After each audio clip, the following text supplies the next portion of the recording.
Right, so LA is cracking down on big house parties. The mayor there saying that they're spreading coronavirus. So do you think Arizona should crack down on house parties too? Send us a text 602-444-1212. When we say LA is cracking down, this is what we mean. The mayor, Eric Garcetti, is authorizing the city to shut off utilities to homes.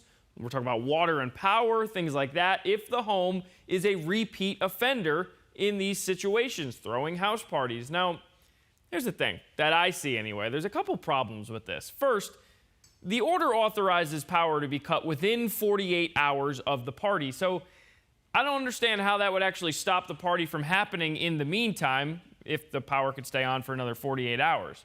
Also, many of the parties there are they happen in rentals and vacant homes. So the order doesn't actually punish the people who threw the party. It punishes the people who rented the house out and likely weren't even there at the time. But hey, it is something, right? I mean, I guess they're trying to do something to prevent these parties from happening.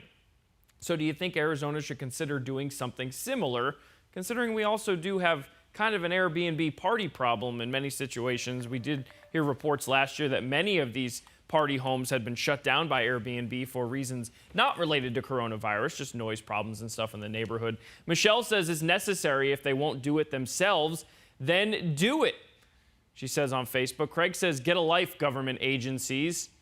Trying to crack down on things going on inside people's homes. There should have been stricter laws 2 months ago, Elaine Valdez says on Facebook. You can continue to weigh in for us right now. 602-444-1212 is the number to text. I am reading your text messages right now, and you can just let us know how you feel about this. Is this something that Arizona should be doing as well?